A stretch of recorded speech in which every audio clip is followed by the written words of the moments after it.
Hi, Jason Rink here again, the Education Director of the Ohio Freedom Alliance. The Ohio Freedom Alliance is a grassroots organization dedicated to the education and activism in the state of Ohio. We're here again with Harold Thomas. We've been talking about states' rights, sovereignty, and even secession. And what we've established so far in the previous segments is what I think we can all agree on, is that the federal government is centralized more power than the Constitution ever intended them to have.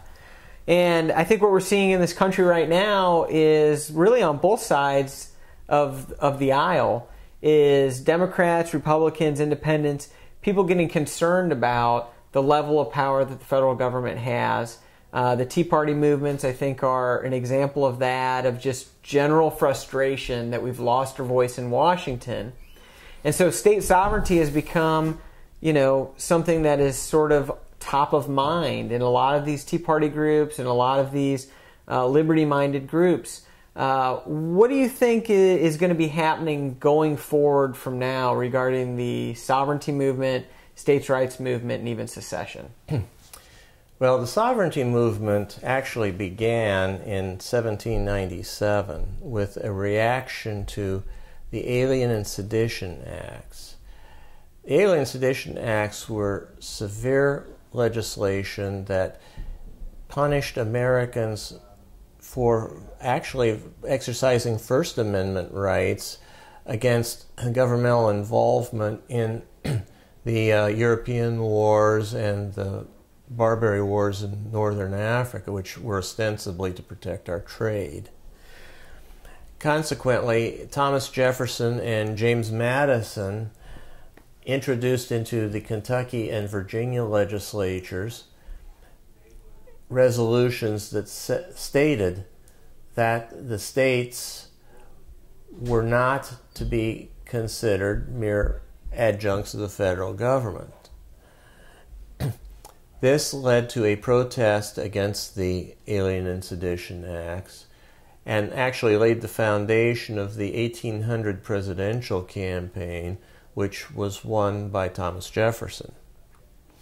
The modern state sovereignty movement began in 2008 when State Representative Charles Key introduced a resolution to state that Oklahoma had certain rights as a state in the federal system.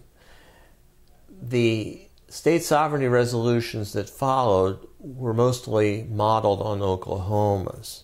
So this idea that, you connected this to the Kentucky and Virginia resolutions, which was a reaction to the Alien and Sedition Acts and the federal government saying, hey, look, this is not what we signed up for.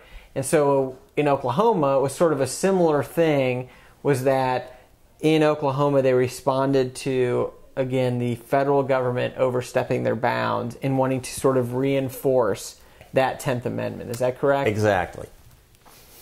Now, since the beginning of 2009, 39 states have introduced resolutions.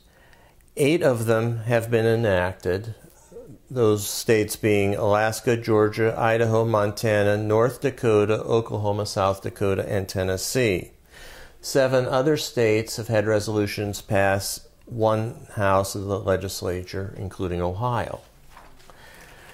In addition to state sovereignty, we need to talk a little bit about the concept of nullification. This is the exercise of the rights of states to stand between their citizens and the federal government and say, hey, you cannot do what is unconstitutional. And we will not let you do what is unconstitutional within the boundaries of our state. Nullifications have taken place at many times in American history. Now, a good example of a nullification resolution are the acts that were passed by the states of Montana and Tennessee to nullify certain parts of federal firearms laws. We mentioned earlier about interstate commerce and how it does not apply to items that are both manufactured and sold within the same state. Montana says, for example, that all firearms manufacturers within that state have to stamp on their weapon "Made in Montana," with the idea that if it is sold in Montana, then it is not subject to federal law. So there's actually a sort of a difference between the sovereignty. State sovereignty is sort of a general idea, which is a reinforcement of the 10th Amendment, whereas this idea of nullification is actually legislation with force, which says we as a particular state, for example Montana, say federal gun legislations do not apply to items that we manufacture and sell in the state of Montana, where the Montana legislature is standing between the citizens, like you said, and saying, look, the federal government can't legislate upon our citizens when it's within the scope of our power. Is that a good way to understand that? Yes. Nullification is an exercise of state sovereignty. Okay. Another example, the states of Ohio and Kansas are proposing constitutional amendments to nullify mandatory federal health care.